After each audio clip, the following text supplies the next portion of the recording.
Hi everybody, this is Nate from the Kraemer Life, and today I'm going to show you how to use GIS, Google Earth, and Google Maps to find more information on a property that you may have found online.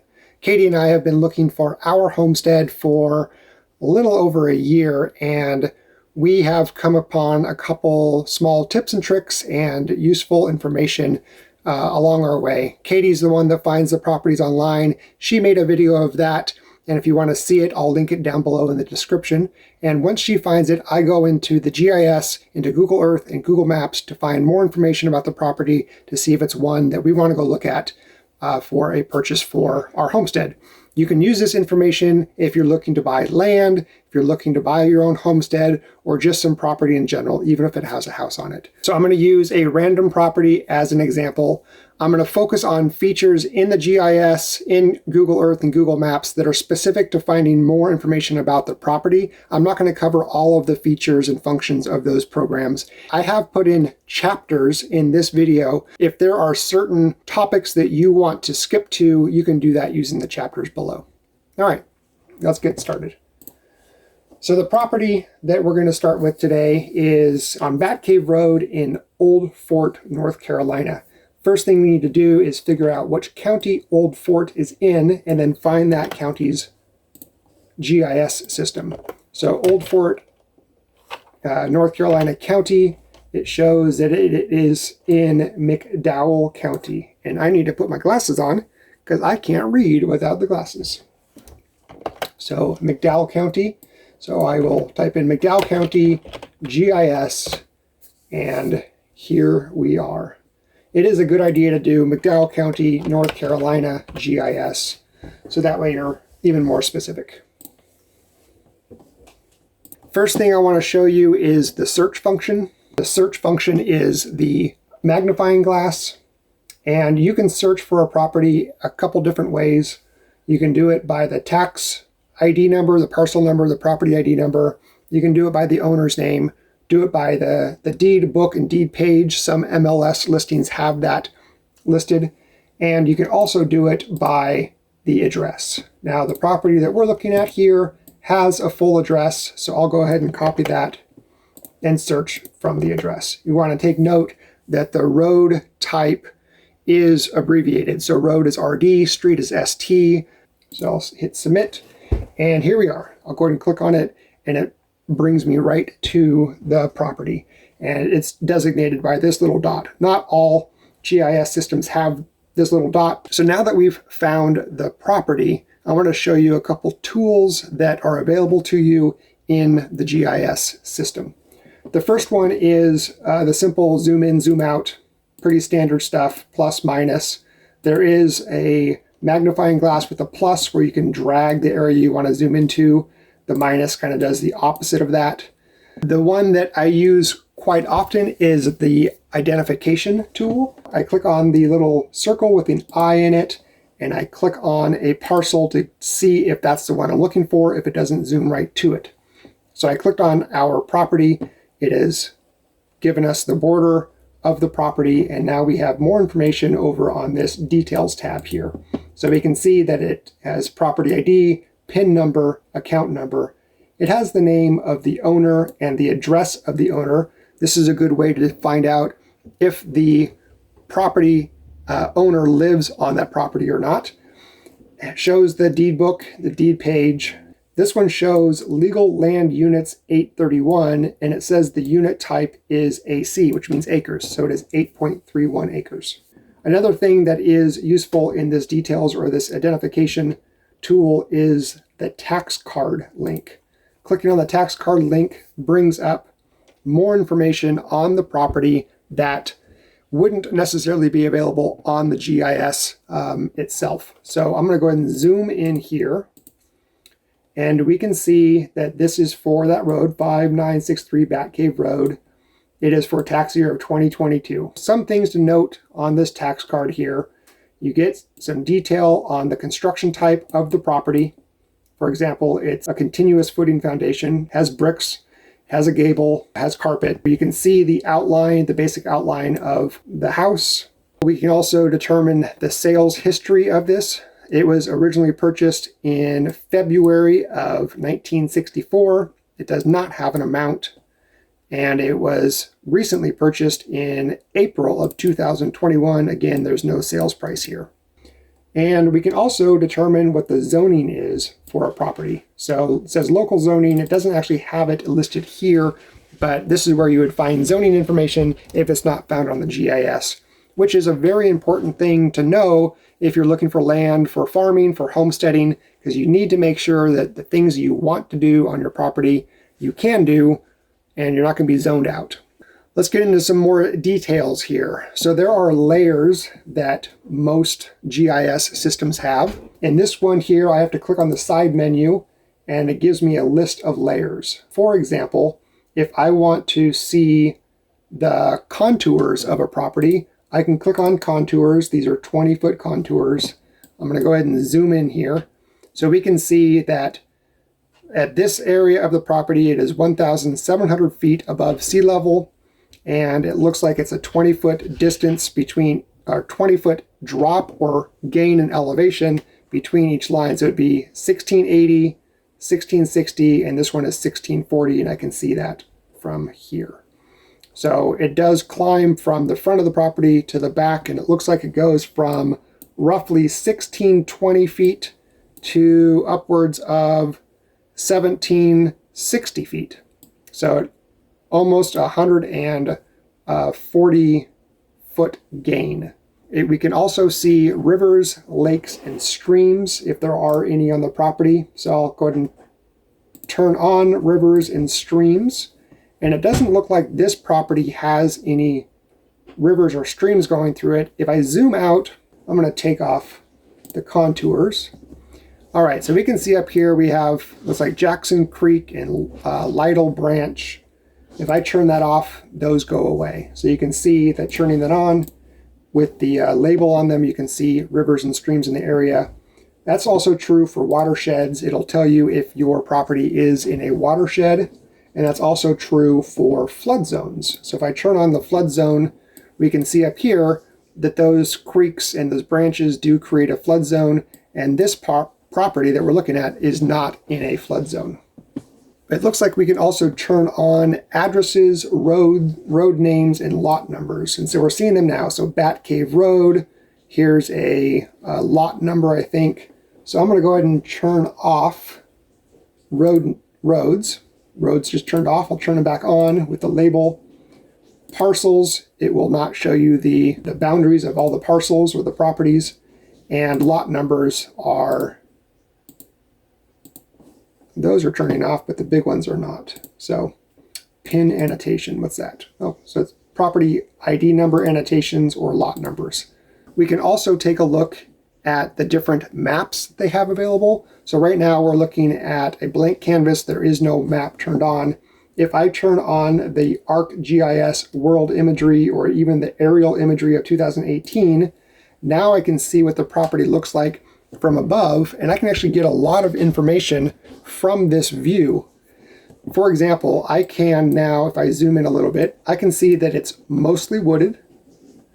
I can see that right in front of where the house sits, there's a field.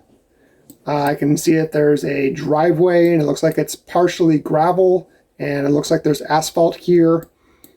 I don't see things like any crops. I don't see a greenhouse. I don't see any other outbuildings. I don't see junk in the property. I don't see like a junkyard or a junk pile. I don't see any rivers or streams visually here. Visually, you can get a lot of information from these images. Other than the aerial image, you can also do a topographic map. So it's kind of hard to see here, but it shows you, again, the contour lines. If I do it with a topo map, then we can see a little bit more visually how the property does climb from down below where it seems to be flat up above. Now it's interesting that it says creek right here in the topo map. I think that's this line right here. But the GIS, when I turned on rivers and streams, it didn't show that. So now we may have just found that there is a creek that runs through this property, even though the GIS didn't show that. Another useful function in the GIS is some of the tools that they have. So under tools, I'm going to start with settings, and I want to make sure that my latitude, longitude formatting is in degrees, which it is, and I want it to show those. So down below here, if you look down here, when I turn it on, we can see the lat and long longitude coordinates as I put my cursor around the map. That'll be useful when we use Google Earth. I want to show you the measure tools. So measure, you can measure in distance or in area. So for example, I'm going to turn on the length or the distance measure tool. I'll zoom in to the property a little bit. And I want to measure the distance, for example, of the driveway or the length of the driveway. So I'm going to turn on the aerial image. I'm going to zoom in here. And now I'm going to click where I want the line to start, and you can make it a multi-point line. It doesn't have to be just one straight line. And I can see here, when I double click, it ends the line. I can see that it's about 490 feet of driveway. So it's good to know, because it looks about half of that would be gravel, half would be asphalt. So you would know how much maintenance you would have each year on your gravel driveway. I want to see the distance from the road to the house. Again, it's going to be about 490 feet, but directly straight to the house, it is 431 feet off of the road. I can also do the same thing with an area. With the area, you click on the area tool, and now you can find the area of any part of this map. So I'm going to just do the area of the house. So I will do multiple clicks through the corners of the house, just roughly here. Double click, and now it shows that the area is 1,870 square feet and about a 210-foot perimeter. I can do the same thing if I want to figure out the area of the front yard or of the flat space of the yard. So I'll do area, and I'll generally trace the boundaries of the front yard. I won't include the driveway, and I'll include just in front of the house. Double click, and we're about 1 acre of flat area on this property. So area and length are very useful measurement tools. With the distance or the length tool, this is actually a good way to figure out what the slope is of the property. So I'll show you how to do that. So I'm going to turn off the overhead map, and I'm going to turn on the contour line. Okay. So we're going from 1,620 feet, starting at this contour line, and let's go to the 1,720 feet. So that's 760, 740, 720. So 1,720 feet. So between those two contour lines, that's a 100-foot gain in elevation at 370 feet in distance. So if we were to take our calculator and do 100 feet divided by 370 feet, that shows, and multiply that by 100, that shows it is a 27% incline over that 370 feet distance. All right, let's clear off that. One other function of a GIS that I find helpful is I find that I am looking at multiple properties in the same county, and I want to bookmark each of those properties to make it easier to go back to the different properties. So tools, bookmarks. I can bookmark an area on the map. So for example, I am zoomed into, let's identify, I'm zoomed into this property, and I want to bookmark this property. So I will go to Tools, Bookmarks, add a bookmark, and let's say this is 5963 Bat Cave Road. Okay. Now, if I was looking at another property in this county, let's just zoom out and choose a different property. This one is 610 or 601 Mackenzie Way South. Okay, so I'm going to bookmark this one. Bookmark, add bookmark. Now, if I want to go back to the one we were just looking at, to the Bat Cave Road, I click on that bookmark and it brings me back to that location on the map. If I want to go back to Mackenzie Way, I click on that, it brings me back. So bookmarks are very helpful, especially if you are looking at multiple properties in the same county.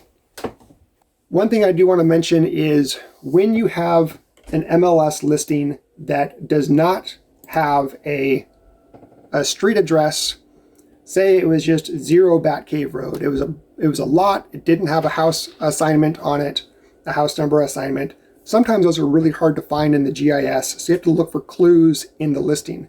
So Coldwell Banker Homes.com is really good at putting in the property ID or the parcel ID of a number. And that's an easy way to find some property in the GIS. So here we have the property ID of the one we were just looking at. I'm going to go ahead and copy that, go into the GIS, go to search. I'm going to search by parcel number, and it gives you an example without dashes. So I'm going to remove the dashes from this. Sometimes you have to add the dashes if the MLS does not have the dashes in it. And here we are, it found the property for us. If it doesn't have the parcel ID number, but it has the deed, book, and page number, you can use that. Or I've also used the directions that are in the MLS to pinpoint the property on the GIS system if I can't find it by address or parcel ID number. So for example, this one says here, take 40E, turn right onto Bat Cave Road, and then go 6 miles on the left, okay? So if we were to, let's unhighlight that. If we were to zoom out here and try to find 40 East, I'm just going to show you as an example how I would use the measure tool to go down 6 miles down Bat Cave Road from Interstate 40E to find the general area of where the property is, and then I can do a little bit more digging once I'm closer to the area where the property should be. Here we have Highway 40E, okay? It's right here, Highway 40 eastbound. And it says take a right onto Bat Cave Road and then go 6 miles. So what I'm going to do, I'll zoom in here. I'm not going to go the full 6 miles. I'm just going to give you an example of how I would use the distance feature. So I'm going to go into measure.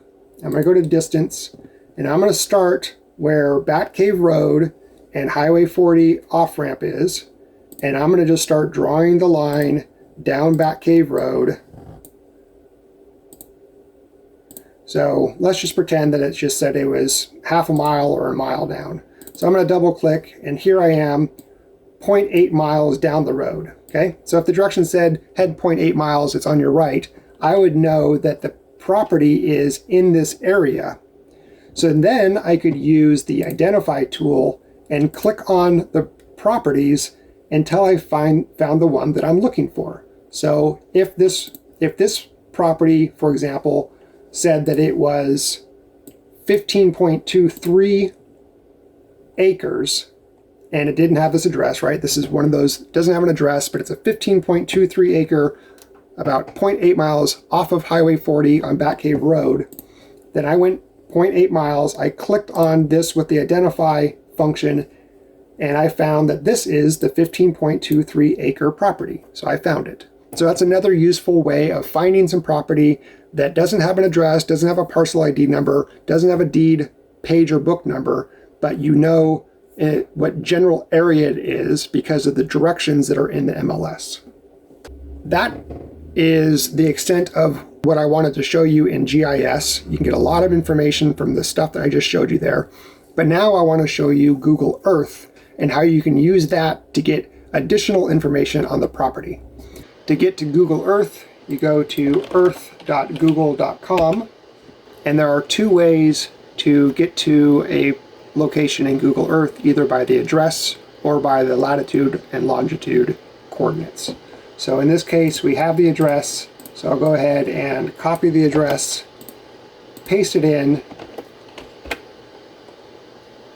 and then it'll zoom down to that property. And it should bring us right to the house, which it did. And we can zoom in here. You see the driveway, the asphalt and gravel driveway. If you only have the latitude and longitude coordinates, we can do it that way as well. Going back to the GIS, if I put my cursor where I want to have Google Earth take me, and I copy those coordinates from down at the bottom of the screen, 5687, comma, negative 82.18823, and copy that. If I paste that into Google Earth, it will take me to where the driveway starts.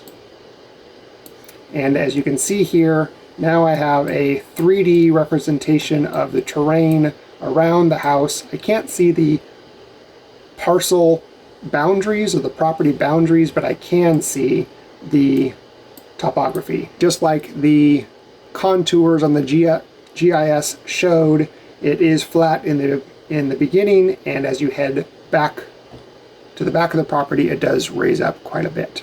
Google Earth also has a measurement tool, so we can measure the area or the distance. So I'm going to go ahead and choose and measure the area of the front yard just like we did on the GIS. And we can see here that it is, I selected about 0.76 acres. We can do the same thing with distance, and therefore we can measure slope just like we did in the GIS, but this time it's a little bit easier to see visually. So if we do a measurement and we go from the bottom of this hill to approximately the top of the hill, we can see, drag that up here, that this is 116 feet from the bottom to the top. And if we put our cursor over the top portion of the line down to the bottom right corner of the screen, we can see the elevation. So it goes from 1693 down to 1642 over 116 foot distance. So let's do a quick calculation. 1692 minus 1642, it's a 50 foot distance. It's 116 feet. Divided by 116, so it is approximately a 43% slope. That's a pretty steep slope. With Google Earth, you can also zoom down into the street view. So with this little human here, I'm going to drag that, and anywhere you see a blue line, you can drag and drop your little human on, and it will zoom you into the street view. And this is very similar to what you would see on Google Maps.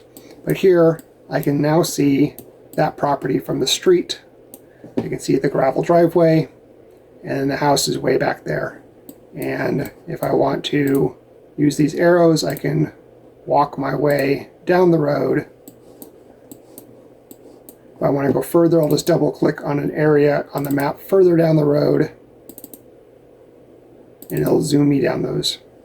So if we're walking along the road here, I can see a little, looks like a little stream or creek, and yeah, we saw that on the topographic map, but we didn't see it as a stream or a creek on the layer of the GIS. But now we can confirm that yes, it does have a little creek that runs at the beginning of the property. Okay. To get out of that, we just unclick the human, and now we are back into the 3D view of Google Earth. And then one last thing I'd like to show you is how I use Google Maps to get some information about the property as well. So I'm going to go into maps.google.com, and I will again copy the address,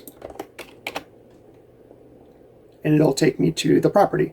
Now, the default view for me, it does show the boundaries of the property.